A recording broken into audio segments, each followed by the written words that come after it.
Welcome to the Cinematologists podcast. I'm Neil Fox, and with me, I'm pleased to say in the room, is Dario Llinares. Hello, Dario. Hello, Neil. How are you? Great to see you, and it's kind of weird to having you at University of Brighton for the first time, I think, since I've been here. First time, yeah, since you've been here. Not the first time I've been here, actually. No, yeah, I've been before. No, not for anything other than I applied to be an undergrad at Brighton, which I remembered. I think we've talked about it years ago, in the 90s. Yeah. And I came down for an open day, and did a kind of a class. I think it was like visual art. Right, yeah. Visual communication, maybe, because that's been. I think it was art because it was quite. Once I got here, I was like, oh, this is pretty art based, so it's not really for me. Fine art and vision and kind of. Yeah. So yeah, that probably might have changed into moving image because that's what it's. Because obviously we've got that film based course, which is art history, art practice based. Yeah. Rather than cinema based. But it is the first time I've been here since you've been here, and first time sort of having a nice tour of the facilities in preparation for the Film Philosophy Conference, which is what's brought us here and what's brought us to around the mic, I guess. Yeah, we are taping this now just before the conference is about to start, so it's July the 8th in taping, whereas obviously listening to this, it could be September, I would imagine. September 2031, maybe, who knows? The temporal vagaries of podcasting. So we're just getting ready to kick off. We just had a wander around, look at the rooms. It's very warm in the room, so I'm going to have to go and get some fans in, I think, to keep everybody cool. I'm already here, mate. I'm cheerleading. Yeah, that's it. And we will kick off with the first keynote tomorrow, which is Janet Harbour. And obviously, there's the opening remarks, and David and I will give those. But then this, which you'll be giving, because obviously, I guess we should let people know that you're the conference organizer. You brought this all together this year for the Film Philosophy, I guess, committee and journal. I don't know. Yeah, that's right. So, Film Philosophy comes out of Edinburgh University, and the University of Edinburgh Press publishes the Film Philosophy Journal, and I think this is I had it written down, but it's like the 14th edition.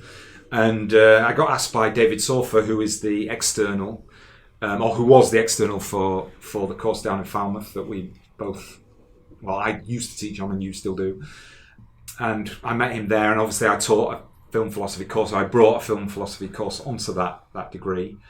And that's where I knew him from. And I did a paper up at Edinburgh when it was up there a few years back now. And then just out of the blue, he asked me over a year ago if I would be interested in bringing it down to Brighton. And it was in Gothenburg last year with your person you work with, Anna Bachman-Rogers, on the My Journal, who was the conference director. So I was very honoured and pleased to be asked. Because I'm not somebody who I've written sort of some film and philosophy stuff, and it's kind of a move that I've made in terms of research in the last few years, but I haven't got a long history of that in sort of positioning myself within that kind of disciplinary identity. So I went to the conference over in Gothenburg, and then I've spent the last year getting everything together, and this series of podcasts, I think we're probably going to get 2 out of it at least, but there may be 3. Is going to be what we tape in terms of the keynotes and the delegate speakers that we managed to get a hold of over the next 3 days. Yeah, no, it's exciting. So yeah, just to give people an idea of what we're doing is we are about to embark on the conference, and we're going to try and grab as many different voices and different people from around the world and different kind of areas of film philosophy and sort of other kind of attendant things to be on the podcast. So we don't really know what the end result is going to be. It's going to be a kind of hopefully a good experience of getting people just as and when we've got a few lined up, and then sort of capturing people based on papers that we see or people that kind of come out of the woodwork during the conference. Yeah, I mean, it's an interesting question about whether when you do an academic conference in terms of covering it for the podcast or, covering it for any podcast, is whether you tape the actual sessions themselves. And it's an interesting one, and we've decided that we're not going to do it that way. We're actually going to try and go to people's plenary sessions and obviously to the keynotes, and then grab them for 10, 15 minutes and try to have a discussion with them and maybe pull out key themes or particular elements of the paper that they've given, rather than just have the paper recorded and we send it out to you. What we might do, I'm definitely taping all of the keynotes, so we might sort of release them in their whole raw form at some stage. But I think it actually goes to the question about podcasting, doesn't it? Because there is a sort of long history of lectures and seminars and workshops just being audio recorded and then kind of stored.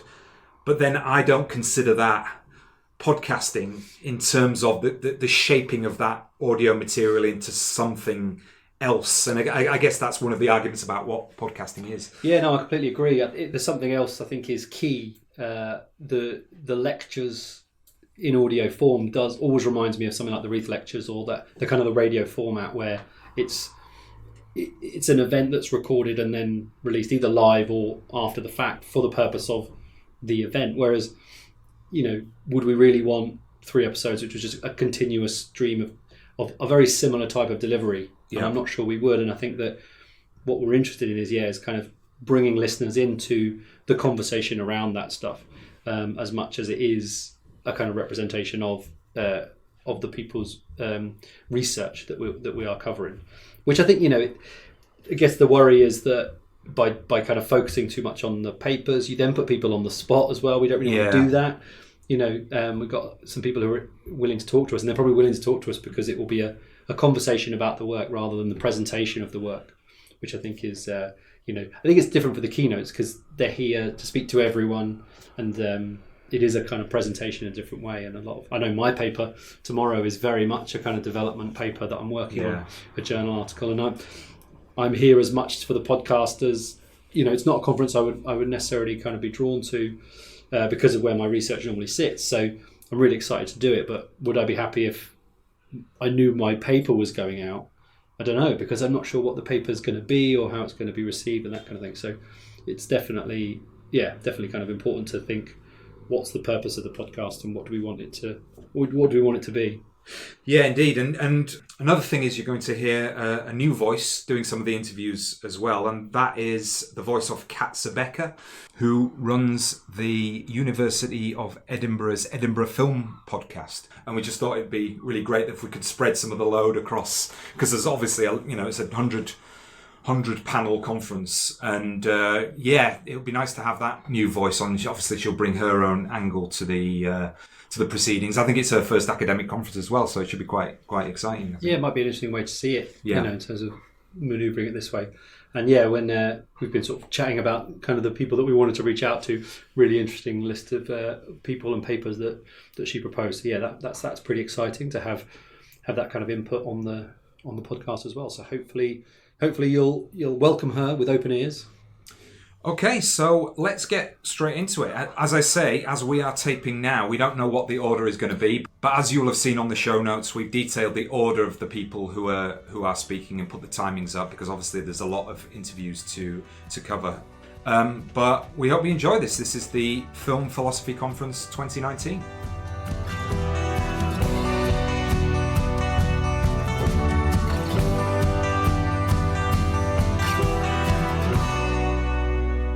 So I'm here with our esteemed first keynote speaker from the Film Philosophy Conference, Janet Harbour. Janet, thanks very much for coming on the podcast. You're very welcome. Your keynote was entitled Film as Training for a Neurotypical Life.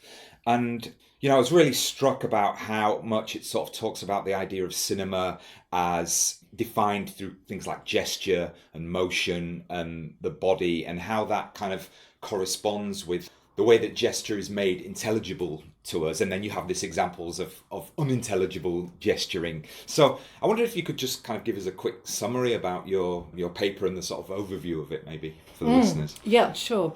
So gesture is the optic that I use to talk about cinema in this paper. And I think gesture is a term that comes from different disciplines. It's got a strong rooting in linguistics as a support for language, also anthropology, and then of course it has a strong presence in film production and acting styles, as well as philosophies, particularly in the work of Giorgio Agamben, where gesture is a visual reading. It enables us to read bodies across time, if you like, and the way that he gets into this is through Diorio's work, who was an archaeologist in the 18th century, who was able to read the language of societies that had been buried in volcanoes, because he was looking at their gestures on vases. So it's for Agamben, it's a way of bringing history into play and how body language changes, and also how we can read it across time.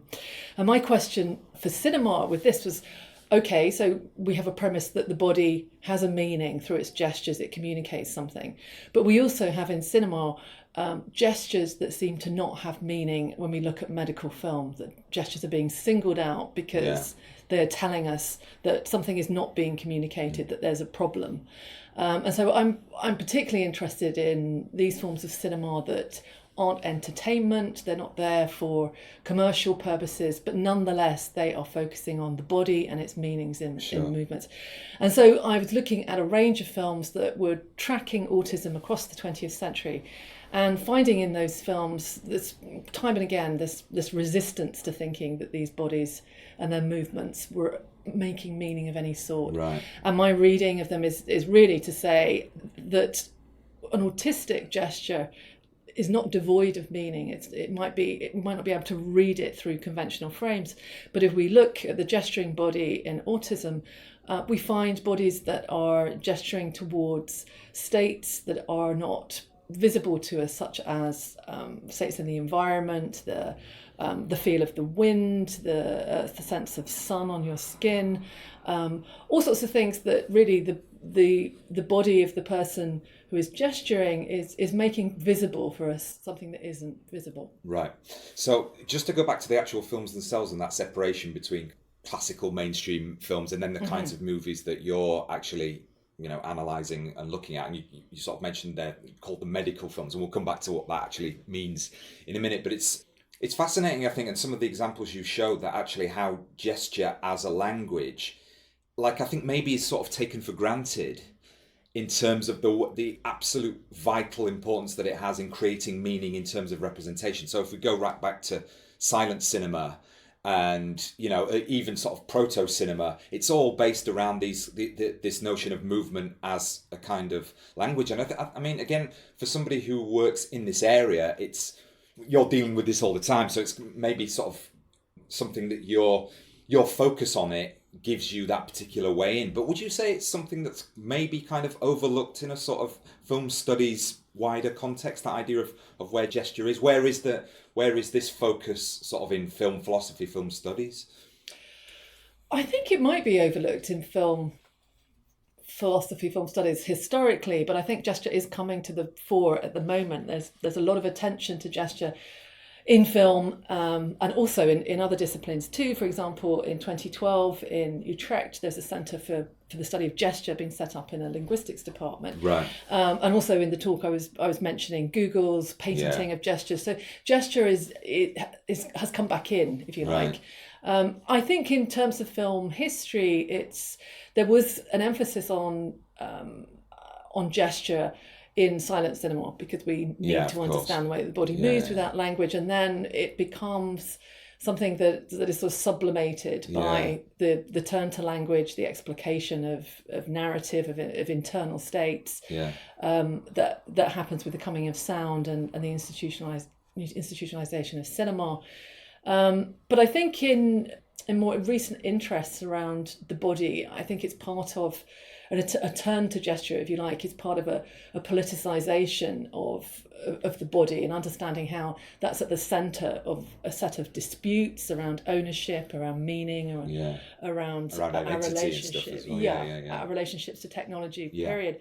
So I think that it's in the ether as well as in film studies. So I think that's what I'm trying to bring in, and the turn to medical films is part of that. Right. So when you say medical films, are these kind of medical training films? Where did you find them? Are they all kind of UK? Because I get when you say that, it's sort of like something that the government has been doing in the 50s, because obviously you showed some examples of them. So what's the context of them? Yeah. Well, sometimes that's quite hard to work out. They are, medical films seem to be archived in a very piecemeal way, and I know that can be common for a lot of historical artifacts, but particularly so around medical films, because there isn't a defined and consistent role for them through the 20th century. So they begin in small clinical contexts at the turn of the 20th century. So in the work of Marinescu or Neri or Negro, for example, we get scenes from hospital wards, we get scenes from clinics. And then that shifts, and I think it becomes part of an experimental culture that locates to the States, really, in the 30s and 40s. And then I'm particularly interested in the period post-war in Britain, where it becomes part of an explanation of difference, right, through public information films, and it's very much, quite a utopian project, because it's part of a sort of an Attlee government sense of, I've got you, because that was a question I had. That was kind of my next question was, are you sort of critiquing the intention in which they originally made, as well as sort of reframing about what they say about gesture today, kind of thing?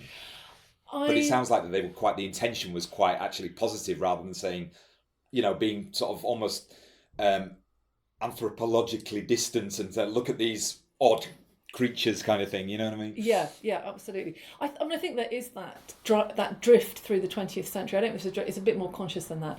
But we can see in many cultures two things taking place. One is that the child becomes a central concern. Yeah, of course. And that Vicky LeBeau's work about the child in cinema, I think, resonates with this. There's a sense in which the child and the child of cinema sort of co-constitute each other at the beginning, but then cinema sort of grows up in a particular way. But in psychology and psychiatry, the emphasis remains on the child, and I think that's interesting. It's been very consistent through the 20th century. I think that if we have to speak about intentions and institutional framings, it has to be read as a progressive intent. Okay. But one, I would say nonetheless, with Foucault, that of course the outcome of this is that it's an intrusion into the intimate life of the body of people. Yeah. The framing, the describing, the interpretation that's there in all of these films, no matter what the intention, it is creating a division that a Gambon would call an anthropological machine. It's a machinic working of a separation between those who are able to express themselves and those who aren't. I wrote that. That's one of the things I wrote down. Foucault, Madness of Civilization. But you just mentioned it anyway. So, you talk about this idea of the autistic gesture. And it seemed there that you were kind of talking about how that is read can be made intelligible by the analysis of the movements and what those gestures might actually reflect in terms of the social context of the subject, let's say. But I don't know where this fits into the way that the human subjectivity is often the first port of call is kind of internal psychology and that kind of thing. I wonder if you could sort of talk to that a little bit. Is there a sort of linkage there, or is this a new way of thinking about how our environment sort of defines who we are? And I think there are a couple of ways into that. One is, I think that it is, what I'm arguing is influenced by what Gambon says in that essay about when gestures become incoherent at the end of the 19th century, there's a turn to interiority and psychology. And he leans towards Deleuze at that moment in the essay. And I think that I find that an incredibly interesting and convincing argument for how cinema then evolves as a machine for explaining what people are thinking, or inferring actually is the accurate term. Sure. And it trains people in that way. It trains us normatively to infer what the other on the screen is thinking. So skipping to the other part of this is looking then in the contemporary at autism as a state of non-normativity that's able to operate as a sort of disruptor of that normativity. Sure. And if we look at the way in which cinema depends on rules of engagement, of how close people stand, of eye line matches, of the way that we've been trained to read those as indicative of certain relationships, emotionality, contact, so forth. Autism brings in something else that just throws that into question. It's an autistic perception. Doesn't necessarily interpret that and relate to that in the same way. So how might we borrow the idea of autistic perception and move with that to rethink cinema on the terms of cinema? And as I was suggesting, some of the models that we have of that already, from Fernand Deligny, for example, are about following. They're not about sort of projecting, being in the place of the autistic person, but they are about Yeah, no, I get it. It's kind of like, instead of searching for the causality, it's going the other way around and actually saying there is no linear causality in terms of the gesture to the thought, as it were. Yeah. But it's then kind of going in, so what is going on Yeah. on there in that sense? I mean, it links to, bear with me here, I mean, it links to some of the things that, like, when I'm listening to podcasts, I listen to a lot on kind of AI and this kind of stuff, and I want to ask you about the Google thing in a minute. But I've been reading some work on the kind of phenomenology of gesture and how that is sort of perhaps breaking down traditional notions of free will. So if you think about, like, we tend to think that we have control over our movements. Do you know what I mean? Like, but I can kind of like sit here and I can go, move my hand, move my hand, move my hand, and it's not moving. But then I do that. And it's almost as if you think about it, there is no, where is the cause and effect in that kind of gesture? And if that's the case, then it's almost kind of saying, well, are all our gestures sort of automatic and sort of preordained? We just do them, as a kind of a human program. I just wondered if you'd come across any of that or thought about that.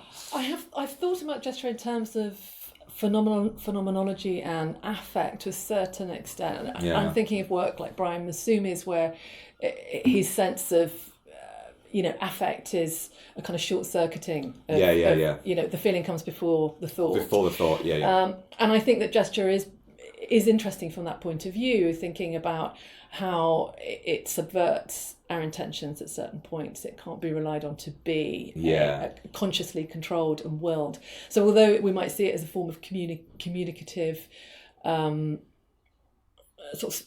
safety in terms of in the intention through gesture, you gesture in a certain way with your hand. When you're speaking, someone understands that this is almost a sort of a pulling out of the words from your mouth, and this is part of the discourse, the sort of visual lubrication of the discourse, if you like. But on the other hand, gestures do reveal things about us that we don't want to be revealed. They aren't within our control, and all of the focus in forensics that's still there. Watching programs about interviews with criminals, for example, they're often slow down to a micro gesture. The idea of the micro gesture being the thing that gives us away. Yeah. Or in politics, politicians being trained to sort of close down the language of the body so that it won't reveal slips effectively. Yeah, no, it's fascinating stuff. And just lastly on your paper, this idea of sort of Apple and Google patenting gestures, it just blew my mind, because it fits really in with the some of the work I'm doing on kind of sound and how the interactivity of sound communication is coming more and more. If you think of Alexa and the Google Home and all that kind of stuff. So do you see like gestures becoming kind of more political in the future, and kind of like, because you can imagine like these particular movies, particularly in a sort of digital interactive post-cinema age, that idea of gestures sort of becoming something that people fight over is kind of weird, Yeah, I think that is happening. I think it's very under the radar at the moment that gestures are actually being patented. I think it's going to lead to all sorts of questions about how we are being trained by technology, so that we don't just do these gestures, we also need to hone these gestures. And, just you were mentioning the voice, but just in terms of so many people who couldn't actually make that Alexa sound engage, absolutely. I've had trouble with that, and I think the same will be true of gestures, that we'll have to relearn gestures to be able to operate technologies. Right. And we'll have certain fluences in terms of our relationships to interfaces, and then what happens to people whose gestures aren't that accurate or fluid. There's going to be a whole bunch of questions about disability that's going to come into play. There's going to be a renormalization of intelligibility of gesture around these particular movements, aren't there? Yeah. So, just finally then, I've kind of been asking everybody this question, but in terms of, obviously we're at the Film Philosophy Conference, and I just wondered what that disciplinary environment, identity has perhaps meant or offered to you in terms of your kind of work. Do you consider yourself a film philosopher, or is it more, like film studies or media studies? I just wondered how your work, your research, and yourself as an academic, fit to that particular identity, as it were. I My way into film studies was through the study of philosophy and English. Right. So that was my first degree. And partly because there wasn't a film studies degree really back in those times in the 80s. But I think there's something very special to the conjunction of film philosophy and the creation of this subject group in the UK that has been really energising and quite bold in taking hold of philosophy for film. I think the conference runs very much from that direction. How can we make philosophy work? In what way does it enliven us? In what way does it open up our discipline? And I think that there is enough room within this conference and this national context of film philosophy, because I've also just been to Canada to a film philosophy conference there, which is slightly different national reading of how film and philosophy join.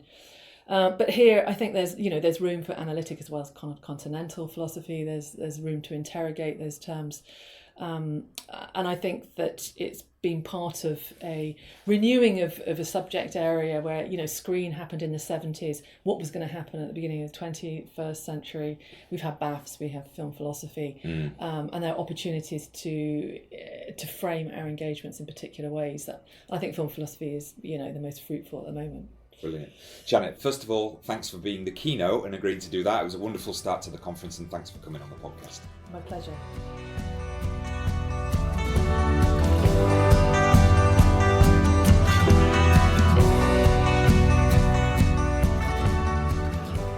So I'm really pleased to be joined by Matt Holtmeier from East Tennessee State University. Thanks for joining us on the podcast, Matt. Thank you for having me. We've just come out of your panel where you presented a draft of your new video essay. Yeah, thank you for coming. Well, I had to because I was the chair. So. But it was on my list because I did reach out to you before because I'm a big fan of Guzman, and I love Nostalgia for the Light and the Pearl Button. So I was really interested to see your take on it and how you were kind of using it for your kind of argument about how it can be placed, particularly I guess the kind of the techniques and the construction and how that can be placed. So could you just sort of explain a little bit about what your essay was proposing? Yeah, so I went about it in 5 sections, and the idea behind it was I was taking a few Chilean philosophers and bringing their ideas together to sort of make an argument about environmental conservation. And those were Varela and Maturana, who brought cybernetics into the realm of biology through their concept of autopoiesis and this sort of self-replication of the cell in this sort of closed loop or system. But I sort of extrapolate that to the environmental level.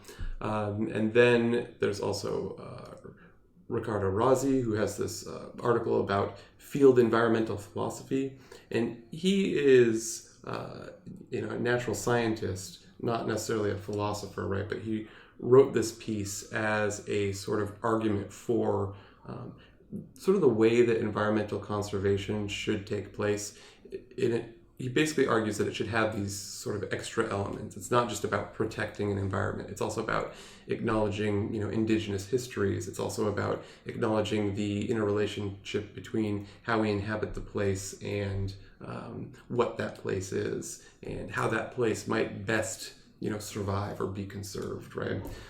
So he brings a sort of more holistic approach to environmental conservation. And I found him by looking at different Chilean philosophers, because when doing this presentation, I was like, okay, I've already written a bit about the Pearl Button, written about it, not created a video essay about it, and I was doing it for film philosophy, so I wanted to bring in some more philosophy, basically.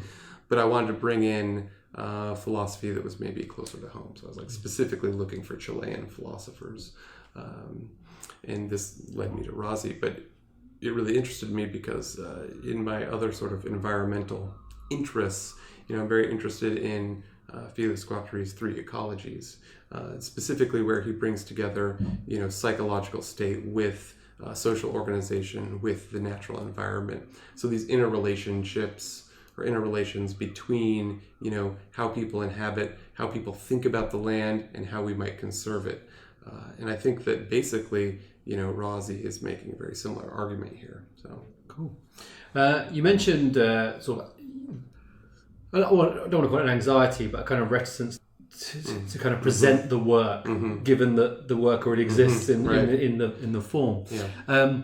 But what was really interesting watching your essay was how you complement what is kind of subtext or unspoken in Guzman's approach. And I think that what's so fascinating from a kind of, I guess, a kind of what might generally call a straight audience perspective is Guzman is a subjective presence in the film, and we navigate as kind of people exterior to that so many different things going on, and he's a kind of locating presence in the film.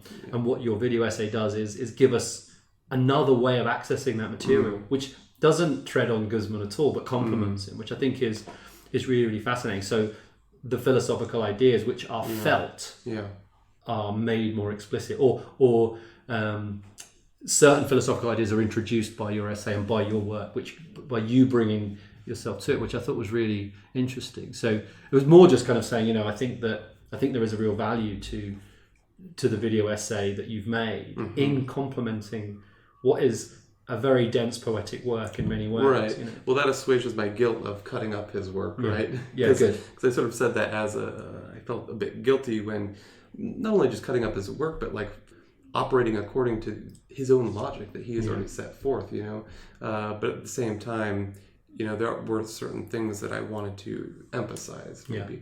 But I felt a real tension when making this because I kind of wanted it to be more poetic. More like Will Brown's video essay that he presented, right? I wanted it to be more in that poetic mode, but at the same time, I had this sort of like clear argument I wanted to make about his film, So it was that tension between like, how is this still sort of a poetic artifact, but also how can I bring in this sort of critical dimension where I'm also articulating an argument? And partially this is, presenting this at a conference rather than just putting it online, kind of made me feel like I needed to have an argument to give to the audience or something, But all you did was literally cut it up. I mean, I think what's interesting, like you didn't manipulate the footage other than kind of move some music around. So you're not really stretching out what he's done. You're just moving it around. Which is, and there were certain points where I did slow down some footage. So there's some pacing questions there. There were some sequences that I cut smaller snippets out of, so it kind of looks like the original sequence, but it's not. But that's invisible, so that's interesting. Okay, that's good. Or bad, depending on how you feel about that. But the reason I did that is because, he'll have a sequence where maybe he's connecting it to some other idea in the film, but in my video essay, I'm not going to address that because I'm biting off this smaller chunk, right? So sort of extricate little bits like that. But I think Guzman's a great filmmaker to do that with because those films are open. That's true. They're not closed films, and they are an invitation to engage with ideas that have not been put together in that way, and they don't feel like definitive because so much about the Chilean context is that it can't be definitive, right? Because there is there is a history that's been removed and disappeared. So much of it, so it can't be definitive. You can only kind of move in an engagement. And what brings me to Guzman is like Battle of Chile, right? And his earlier work as like this political filmmaker, as this third cinema filmmaker. This is what I love about him because my book is on contemporary political cinema, right? But then I'm turning towards this interest in the environment. So that's actually the reason, like one of the reasons like that drew me towards him because he does this like political history and then later turns towards the environment. But Solanas and Gattino, towards a third cinema, they actually advocate cutting up films like this. So maybe I shouldn't feel guilty at all. No, and both nostalgia and pulp are political as well, and they connect the political to the environment. Yeah, right. They kind of do that great layering of everything on top of each other. Right. So lots of positive stuff. I guess just before we kind of wrap up because we've got another session to get through. Could you just talk a bit briefly about how you came to kind of film philosophy as a space to work in, as a kind of discipline or area of discipline that kind of really engages you and interests you? Sure. That's a tricky question. I suppose my answer to this is kind of dumb. Cut that part out. No, but really it's through Deleuze. And, when I was an undergraduate student studying Deleuze, his philosophy sort of eye-opening for me politically, but eventually, I guess I should preface say, I started as a literature student, so I did my bachelor's and my master's in English actually, and started gravitating towards film, reading 1,000 Plateaus, Anti-Oedipus, of course, but then moving more towards the cinema books, and getting really invested in this conversation about, what constitutes a political cinema. And this is what led to my first book in Cinema 2. Deleuze says there will no longer be the conquest of the proletariat, and so he's sort of signaling the end of this sort of classical political cinema, like Battle of Algiers or something like that.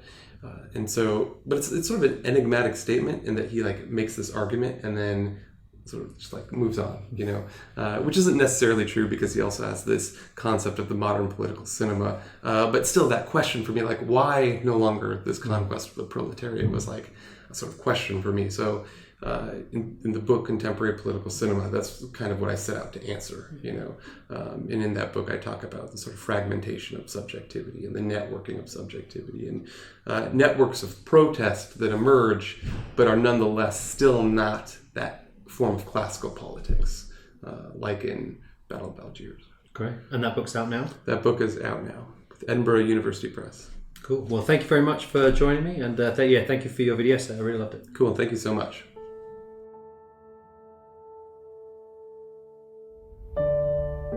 Mirando las estrellas, me atrajo la importancia del agua.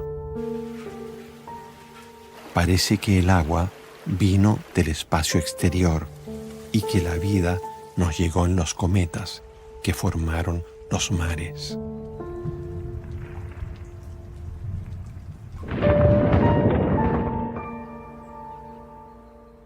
So, your talk is called Real Metaphors, Animals in the Films of Yorgos Lanthimos. Can you tell me a bit more about your talk? My paper was focused on the notion of animetaphors, which is a term coined by Akira Lippit, who has done some work on the way we speak about animals in both literature and in film. And I was really fascinated by this concept, which already states that the animal as an other is already a metaphor. And I thought that this is a very good way to describe what Yorgos Lanthimos does in his films. And I decided to focus on his 3 most recent films that were in the English language and most popular lately, which employ the use of animals in 3-fold manner. The first one my focus was on The Favorite, where the metaphor is more like substitution. The second one was, my approach was a metaphor as a transferiential characteristic in The Killing of a Sacred Deer, and the third one was bridging the gap between metaphor and metamorphosis in The Lobster, which I found the most fruitful film to end up my talk in, and it points to my future research, which I'm doing for my PhD. So can you tell me a bit more about your PhD, because you did mention that your talk or your paper was just a tiny fraction of it, and that you are going to focus on Lanthimos, but it's only a chapter, is that right? Or, Yeah, that's exactly the case. I will be starting my research soon, so I have this provisional plan in my mind that my broader research is focused on contemporary European films, which are going to be Central European, Balkan, and Scandinavian. And Lanthimos is going to be the big representative of my Balkan cinema chapter or chapters. We'll see how it goes. But the focus is animal transformations in the contemporary European films. So any becoming animal, rather metaphoric or actual films of transformation, werewolves, mermaids, stuff like this. Really, that occupy the mediating position between human and animal. And I'm trying to rethink how are we to speak about animals in this case, and how animals are represented either as ontologically real or metaphorical, or possibly a transition, linking it to posthumanism. Because you also mentioned when you were talking about The Lobster, and you were talking particularly about that scene where was it called the transformation room? Transformation is that right? And so you mentioned this idea that basically, like, if we consider that all animals in that particular film are ex-humans, then that really changes the ethics of how we sort of think or approach animals. And so I wonder, do you have any sort of, is there going to be further research into this in your project, or around sort of the sort of future, I guess, of sort of changed attitude to animals? Post ethics, Yes. post human, post animals. Yeah, I'm hoping actually. I think this was the breakthrough when I was thinking about this movie. How are we supposed to envision these animals? Because you have a lot of animals when you look back at the movie, thinking about this premise. You have animals being killed for game, like for example, the protagonist kills rabbits for his new girlfriend. Is that cannibalism then? If there were humans before that, or what about his brother that has been turned into a dog? It's very easy to spot the way that he treats this dog as his brother. At the same time, we know it's a dog. So it is quite confusing, but I don't think the film proposes a new ethics or a new way to speak about it, but it's up to us if we kind of invent, a sequel to this in our minds and help us reconfiguring is a good word. And this is what people were trying to do with post-human ethics, and they turn into technology, which I also think is a very crucial point because it's inhuman, even though it's created by humans. So it's obvious the link between post-humanism and technology, but at the same time, bringing animals into this kind of makes it more tangible in a sense, because we do share our world with animals, and that's been around for a while. And animal scholars are doing a great job. Animal ethics scholars in this case. So I'm going to be turning to them a lot for help. Makes sense. And how did this project come about? Because, I mean, you are fairly new. I think someone said that to you even at the talk, and I was kind of like, that shouldn't really be, a sort of an introduction to you. I mean, no one really needs that. But, you are fairly young new into your research because you've just finished your master's. Mm. And so what was your master's and maybe undergraduate about? Did this project come out quite naturally out of that, or is that a complete change in your focus? I think it was quite a natural process of accumulation. Let's say I like to think of it as academic continuity, because I was fascinated by Yorgos Lanthimos films since the moment I saw Dogtooth, which was 5 years ago, I think. It was quite after the film actually came out. And then when The Lobster came out in 2015, I remember it struck me so much that I thought that this is what I want to do for a thesis, for my undergrad thesis. I want to write about this film and think about it as a criticism of society. That was my first point of view.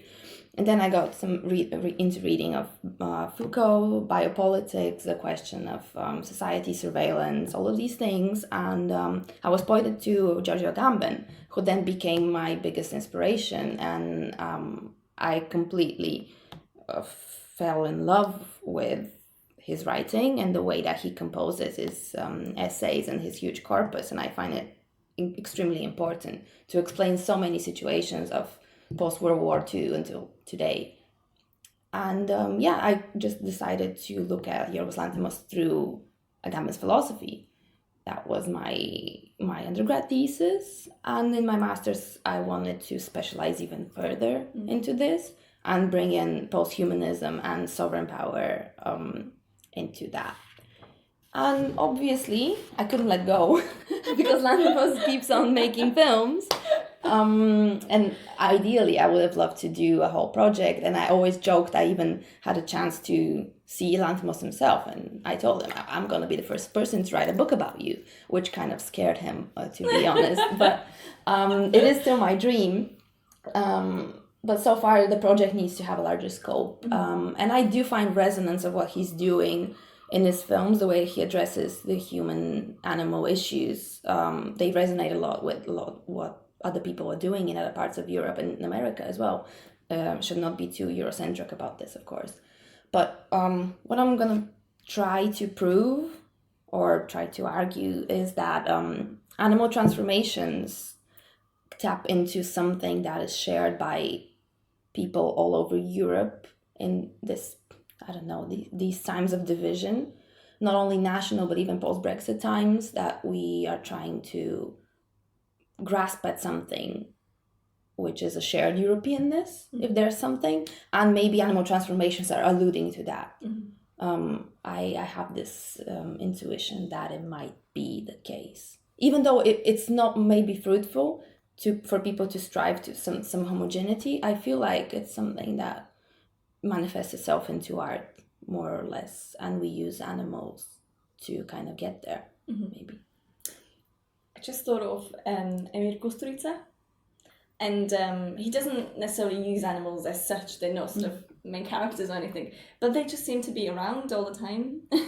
Which I feel like they are so embedded, and that's also the I'm a bit scared of my methodological approach, that I would read so much into all animals though, because every time I see a film I'm like, oh my god, animals, that's amazing.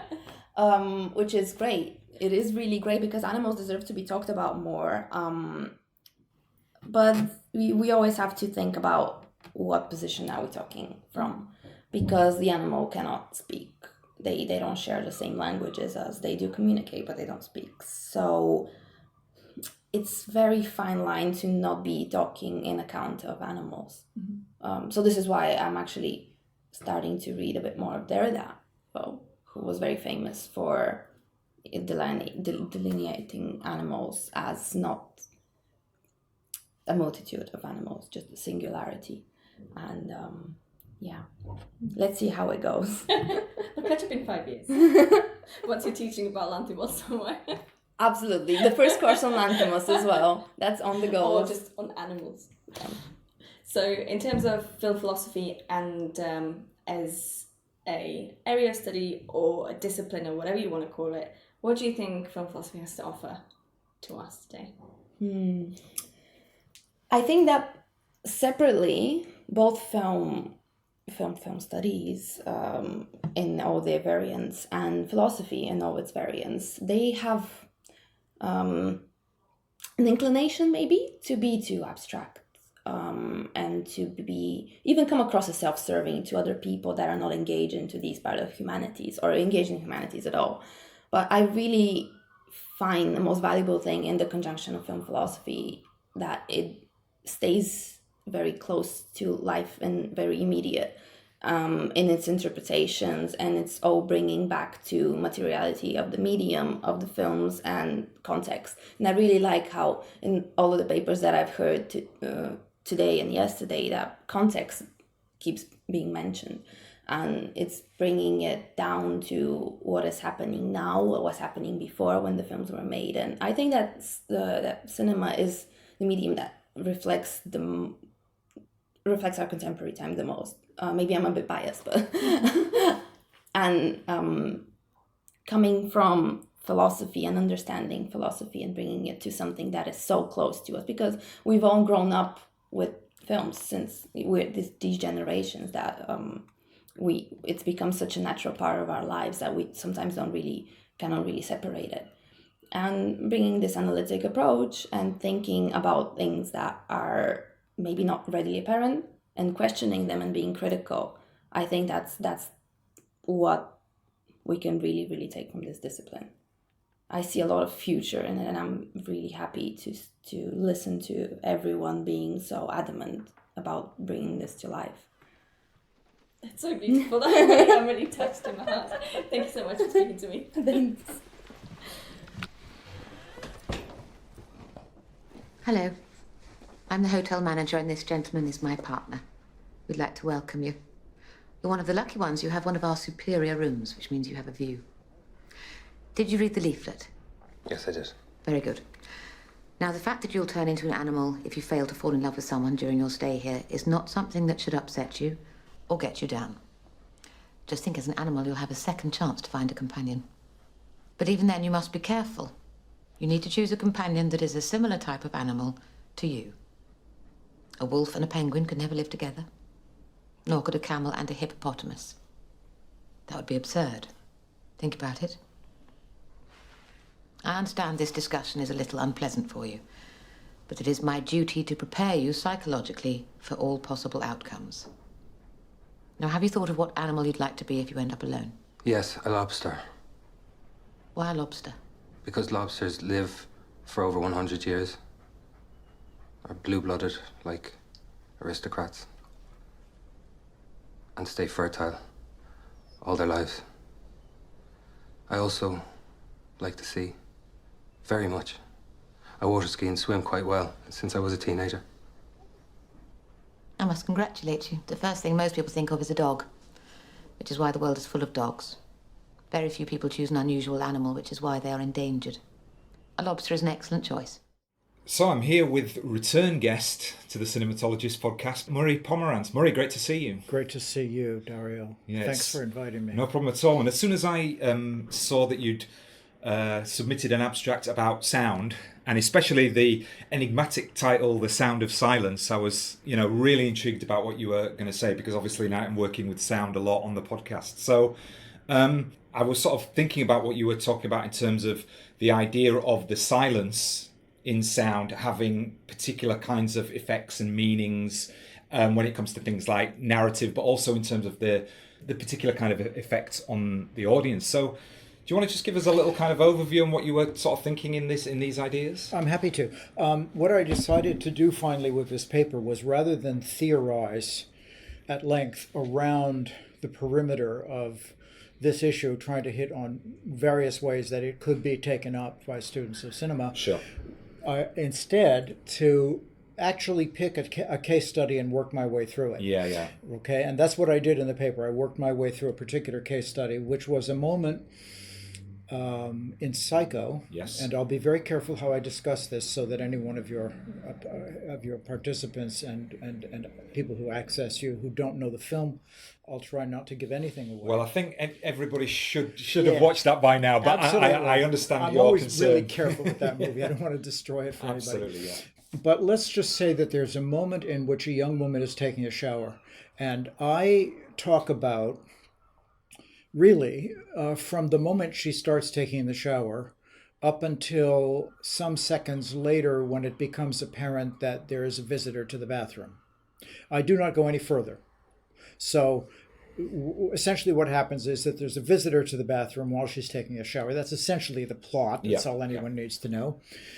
But what I really try to do is talk about the way Hitchcock has set the situation up in terms of what he shows and what we hear while he's showing it, in order to divide the consciousness of the viewer apart from that of the protagonist who's taking the shower. Now, he does a couple of things that are kind of odd and interesting, and that's what I really wanted to play with.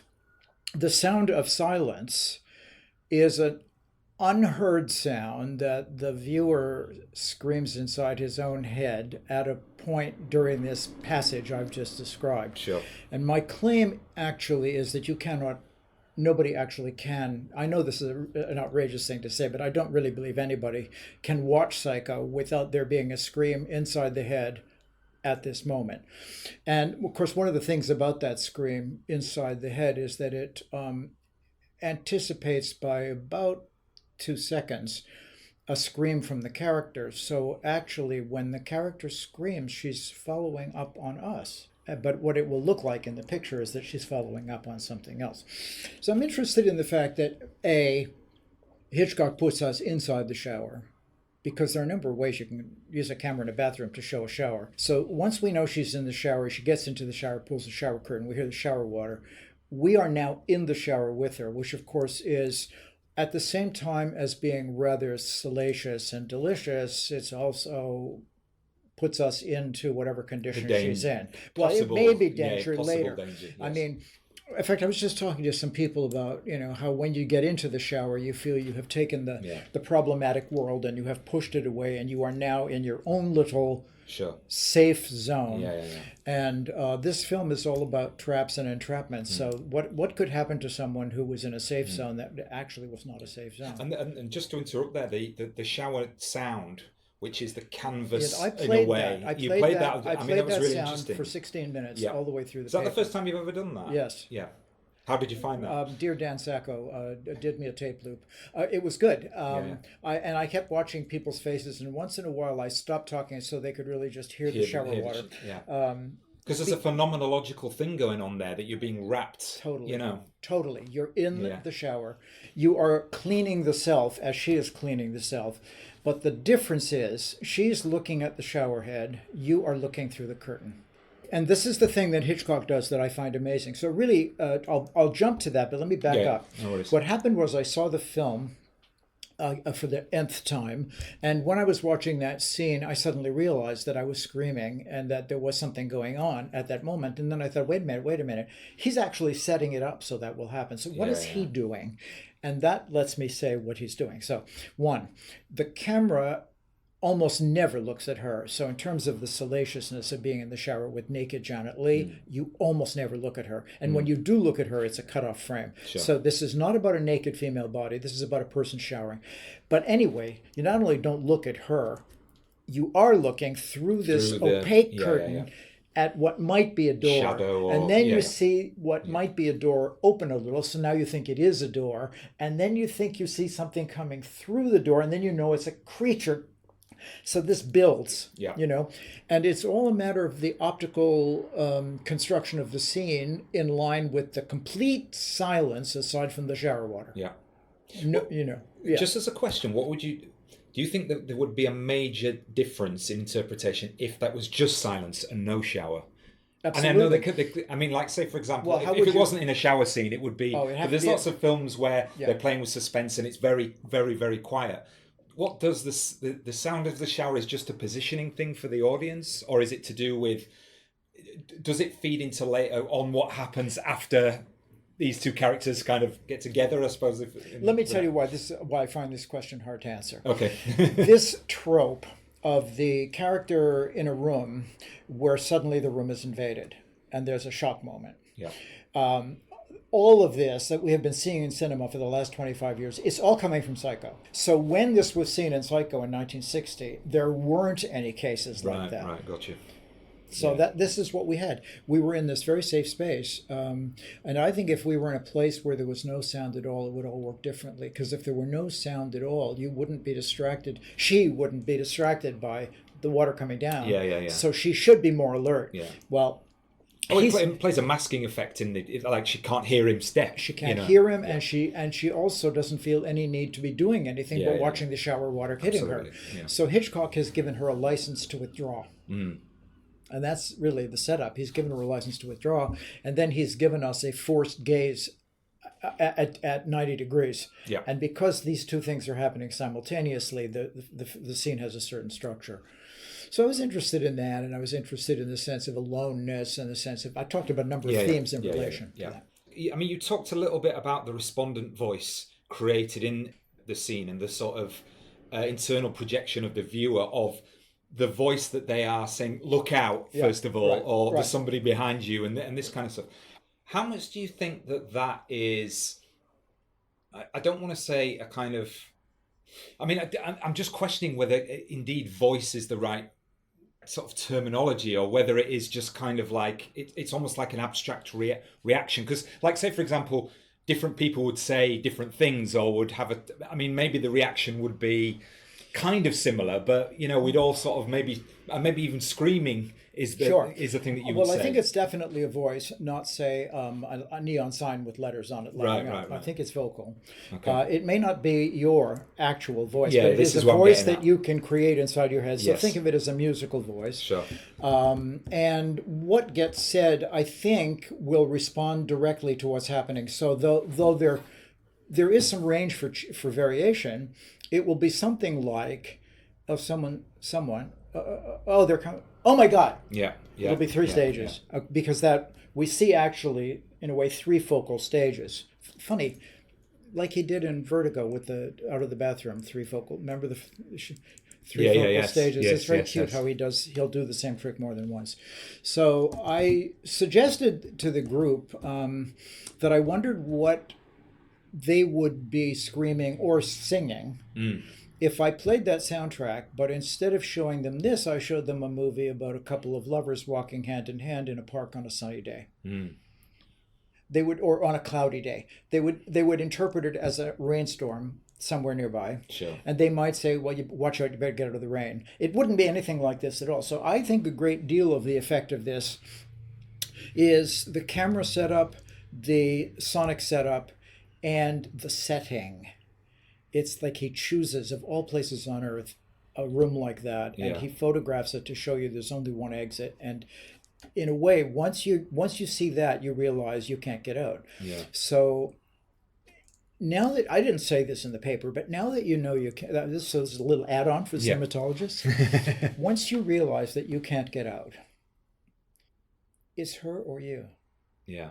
And you gladly sacrifice her so that you can go out of the scene That's and then really continue to watch the movie. Because it is that sense of when films bring you into the, you know, I don't want to say the subjectivity of the character, but essentially you're being aligned with very the close character. Proximity. And then when, you know, it's almost, it is, oh, thank God she's just been killed and it isn't me. It's kind of a relief moment. It isn't me. But there's, you know, very important to know that there's a dramaturgical reason why it can't be you and why you have to be separated. It's that you know you're sitting in a theater on some level and you've allowed yourself to let go of that knowledge. Yeah. If something happens that would indicate to you that you've been wounded, you will know that actually you have not been wounded, and therefore the indication is a lie. Therefore the film is a lie. Therefore the whole thing is nothing. To believe in it, you have to not be given any way of seeing that there's a lie going on. So it has to all be her. I just wondered if you thought about, I mean, I know obviously Hitchcock is one of your big things, and he's doing that within the framework of Hitchcockian language and all that kind of stuff. I wondered how this might apply to, say, films that were a bit more kind of directly about sound in cinema, maybe a bit more meta. So I'm thinking of something like The Conversation, Ford Coppola, or Brian De Palma's Blowout, where it's actually about sound, Foley editors and stuff like that, putting the sound onto movies and sort of taking apart that grammar. I mean, there's an interesting sort of way of approaching that, I think, through this sort of lens. You're talking actually about something that I'm working on now, which is cheating. The idea of the Foley edit is, of course, substituting a sound that isn't there for the picture that is, to make you think you're hearing that. So in Blowout, if I remember correctly, because I really hated the movie, because I was a major fan of Blow Up, and when I realized what he was doing, a sonic version of Blow Up, you know, it's really cheap. I think the girlfriend gets killed and there's a scream, and he needs a scream for a movie he's doing the sound for, and it's not very good. So he pinches and slips it in. So it's a macabre idea that there's a real scream of death at a moment in this film. Conversation, of course, is really interesting because it's all about the ability of experts to seize a sound in one place and transport it to another place where it is decoded. It's decoding out of context. Absolutely, yeah. So, and in the conversation, I won't give that away either, but let's just say there's a contextual decoding error. Yeah.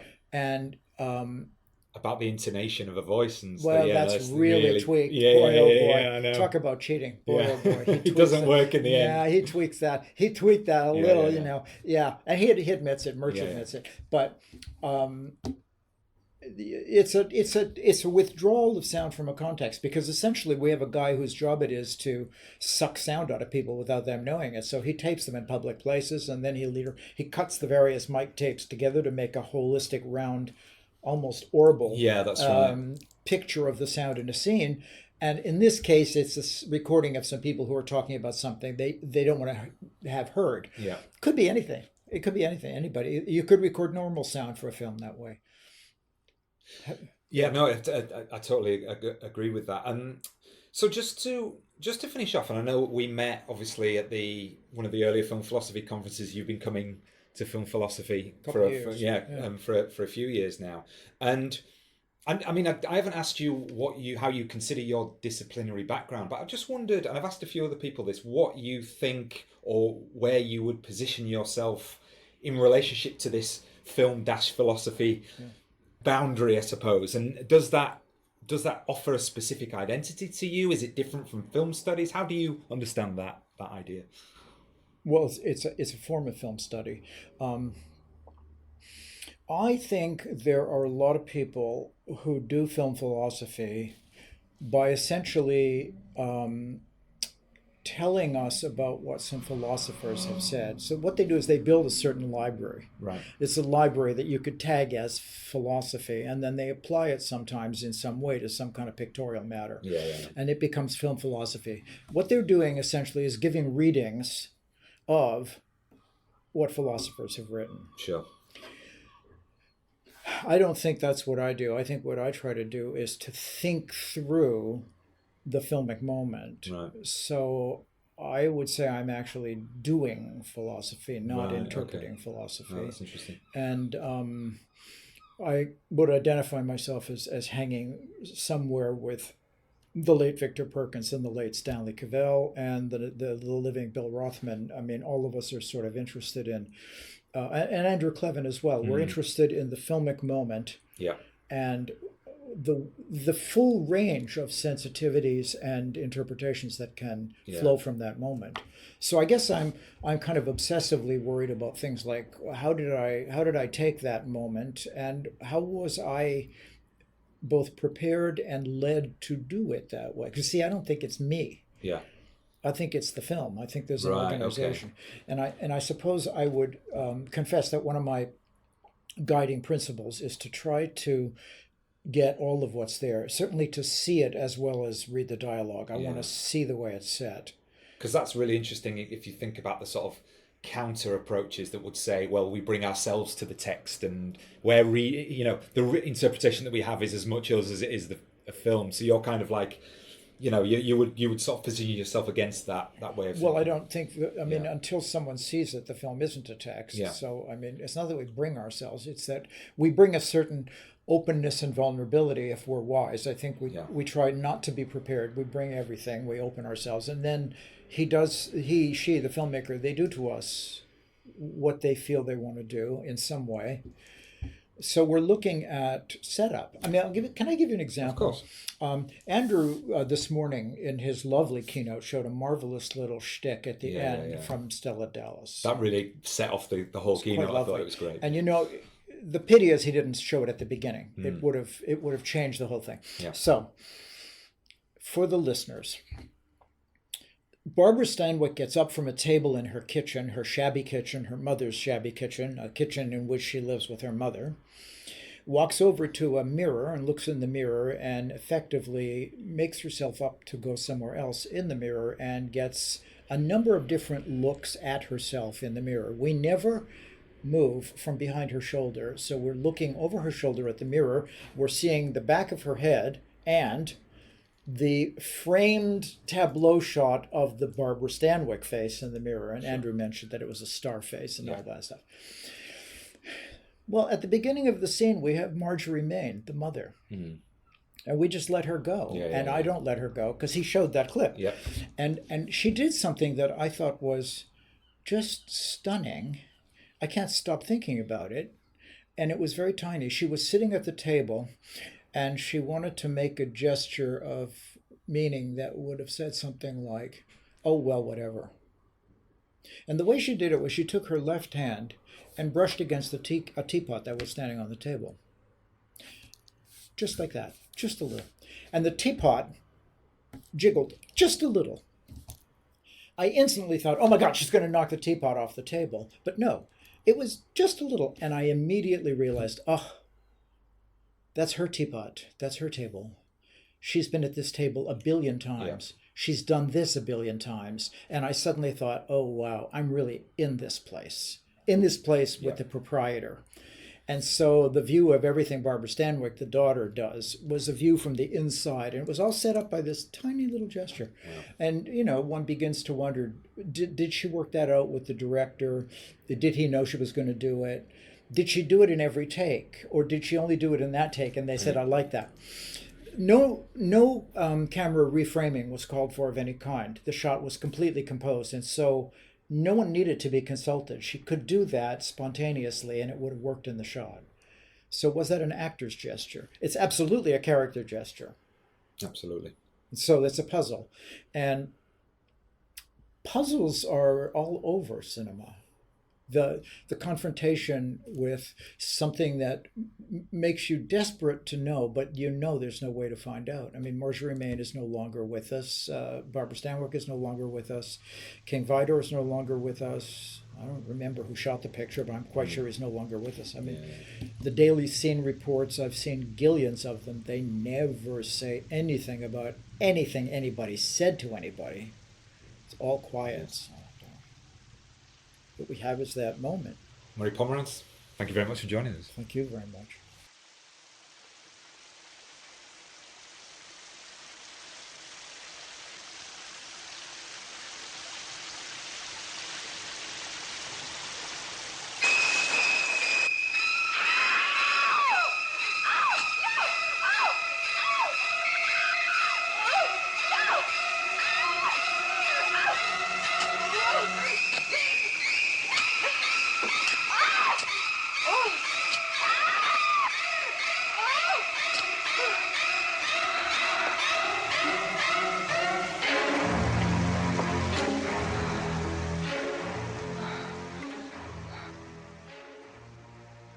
So, your talk today is called The Girlfriend Experience, Virtual Beauty and Love in Post in Cinematic Times. So could you give us a bit of an overview, a brief sort of introduction to what your theme and main argument are? Yeah, so I'll just begin with that this was the first attempt to think about virtual girlfriends in relation to work, in relation to love, how that puts pressure around ideas of love and work, really. And so this very exploratory paper is looking at the ways in which virtual girlfriends in science fiction films or speculative fiction films like Her and Blade Runner 2049, I'm a Cyborg, but that's okay, across these varied types of films and national cinemas are really all asking questions around, you know, the crisis of what happens when we begin to outsource the idea of love or courtship to an invention, right? A digital invention. And so the first proposition that I offered in this paper is really, is the virtual girlfriend just another way to sanitize the idea of a domestic worker in the home who is unpaid and who is combining the domestic labor of a kind of homework as well as fulfilling on these promises of the girlfriend, which is to love and care for their ostensibly male partner in these sort of heteronormative stories. And, you know, my first idea around this is really that these virtual girlfriends who are odorless and who are in a way ideal and have been created according to ideals of femininity are also these kind of odorless fantasies, embodied fantasies, mirroring what Freud said a while ago in Civilization and its Discontents, that civilization, or, you know, the creation of human society really came about after man learned how to stand upright. And, you know, through being erect and standing, right, and not being on all fours, the sense of smell, for instance, becomes less the primary sense through which to make sense of the world, through which to make contact with other bodies, through one's relationship with the nether regions of one's own body, thereby, you know, in a way allowing man to focus more on work, or to concentrate more on things that weren't of the abject or even sexual preoccupations that would come from a scent-oriented or dominant way of being in the world. And so there is something about the odorlessness about these virtual girlfriends who cannot procreate in the human sense as well. Obviously, they don't menstruate. Menstruation is something that Freud talks about here as well, in the hygienic sizing of civilization, where they're, you know, these girlfriends, in my estimation, are also deodorizing the idea of work itself. It's not dirty. It's not something that smells. they're doing all this work for these men, arranging their inboxes, deleting old emails, this and that. And yet we're asked to not see that as work. So it becomes another form of feminine, invisible labor. So there's a very kind of traditional gendered discrimination, if you will, at play in these new fantasies. So it's a continuation